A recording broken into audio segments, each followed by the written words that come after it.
नमस्कार, पाहूयात आजच्या काही ठळक घडामोडी। पिंपरी चिंचवड स्मार्ट सिटी प्रकल्पाला अखेर टाळे। तब्बल 9 वर्षांनी Pimpri Chinchwad smart city limited company गुंडाळण्याचे आदेश राज्य शासनाच्या नगरविकास विभागाने काल दिले। शहराच्या विकासासाठी 2017 मध्ये मोठ्या गाजावाजात सुरू झालेल्या या योजनेअंतर्गत तब्बल 1378 कोटी 56 लाख रुपयांची कामे हाती घेण्यात आली होती। मात्र 9 वर्षांनंतरही अनेक प्रकल्प अपूर्णच राहिले। कंपनी बंद करण्यासोबतच सर्व मालमत्ता महापालिकेकडे हस्तांतरित करण्याचे आणि कंत्राटी अधिकारी कर्मचाऱ्यांना कार्यमुक्त करण्याचे निर्देश देण्यात आलेत। तळवड्यात रोहित्रावर क्रेन कोसळली। 8000 ग्राहकांचा वीज पुरवठा बंद। तळवडे येथील ज्योतिबा मंदिरासमोर असलेल्या रोहित्रावर एक मोठी क्रेन कोसळल्याने वीज यंत्रणेचे नुकसान झाले।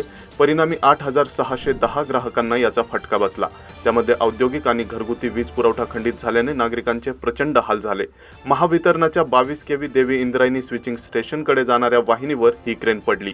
या स्टेशनमधून देहुगाव व तळवडे या 2 वाहिन्यांवर वीज पुरवठा केला जातो। या दोन्ही वाहिन्यांवरील सुमारे 1910 औद्योगिक आणि 6700 घरगुती ग्राहकांना या बिघाडाचा फटका बसला। अपघातात एक रोहित्र तसेच काही वीज खांब कोसळले असून तारा तुटल्याने परिसरातील वीज पुरवठा पूर्णपणे ठप्प झाला। शहरात रोज पिस्तूलधारी तरुण सापडत असल्याने पोलीस प्रशासन हैराण। बेकायदेशीरपणे पिस्तूल जवळ बाळगण्याच्या घटना रोजच घडत असल्याने पिंपरी चिंचवड पोलीस हैराण झाले असल्याचं समोर आलंय। मागील 3 महिन्यात 27 पिस्तूल व जिवंत काडतुसे आणि या प्रकरणी 32 जणांवर गुन्हे दाखल झालेत। काल कासारवाडी येथेही 2 देशी बनावटीचे पिस्तुले व जिवंत काडतुसे जवळ बाळगणाऱ्या तरुणांना पोलिसांनी अटक केली। यश नंदकिशोर कांबळे राहणार पिंपळेगुरव वय 19, अथर्व सुनील भोकरे राहणार नवी सांगवी वय 21 यांना ताब्यात घेऊन पुढील तपास सुरू आहे। नोकरीच्या आमिषाने 9 जणांची फसवणूक। 7.5 लाखाला गंडा। IT कंपन्यांमध्ये नोकरी लावण्याचे आमिष दाखवून 9 जणांची फसवणूक करण्यात आली। या प्रकरणी हिंजवडी पोलिसांनी दोघांना अटक केली। पांडुरंग केंद्रे राहणार हिंजवडी यांनी या हिंजवडी पोलीस ठाण्यात फिर्याद दिली आहे। या प्रकरणी अक्लेअर सॉफ्टवेअर प्रायव्हेट लिमिटेड कंपनीचे संचालक अमोल बाळासाहेब महाडिक व ओंकार दादासाहेब महाडिक यांना अटक करण्यात आली। आरोपींनी संगनमत करून फिर्यादी व इतर 8 जणांकडून कंपनीच्या खात्यावर तसेच विविध कन्सल्टन्सीच्या मार्फत पैसे घेतले। त्यांना प्रशिक्षण देऊन काम करून घेत कोणतेही प्रोजेक्ट न देता फसवणूक केली। ती रक्कम स्वतःसाठी वापरली। MIDCच्या भूखंडाची बोगस कागदपत्रे तयार करून आकुर्डीतील सुवर्णयुग बँकेची 7.5 कोटींची फसवणूक। महाराष्ट्र औद्योगिक विकास महामंडळाच्या मालकीची भूखंडाची बनावट कागदपत्र तयार करून सुवर्णयुग सहकारी बँकेची 7 कोटी 50 लाख रुपयांची फसवणूक केल्याचा प्रकार आकुर्डीतील शाखेत उघडीस आला।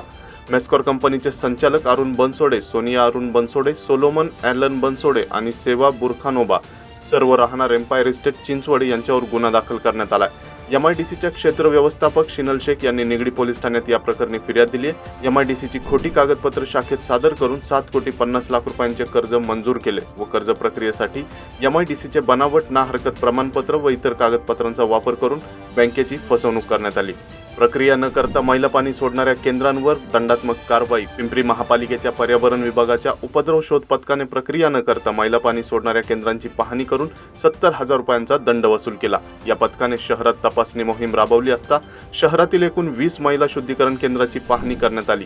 या पाहणीत 9 मैला शुद्धीकरण केंद्र पूर्ण क्षमतेने कार्यान्वित असल्याचे आढळून आले, तर 12 केंद्रांमधून पूर्णतः अथवा अंशतः प्रक्रिया न केलेले मैला पाणी अनधिकृतपणे प्रक्रिया न करता बाहेर सोडण्यात येत असल्याचे निदर्शनास आले। संबंधितांवर कारवाई करण्यात येऊन एकूण 70,000 रुपयांचा दंड वसूल करण्यात आला। तर या होत्या आजच्या काही ठळक घडामोडी। आणखीन घडामोडी जाणून घेण्यासाठी पाहत रहा पिंपरी चिंचवड न्यूज। सोबतच आमच्या फेसबुक आणि इंस्टाग्राम चॅनलला फॉलो करायला विसरू नका। तसेच YouTube चॅनलला सबस्क्राईब करायला विसरू नका।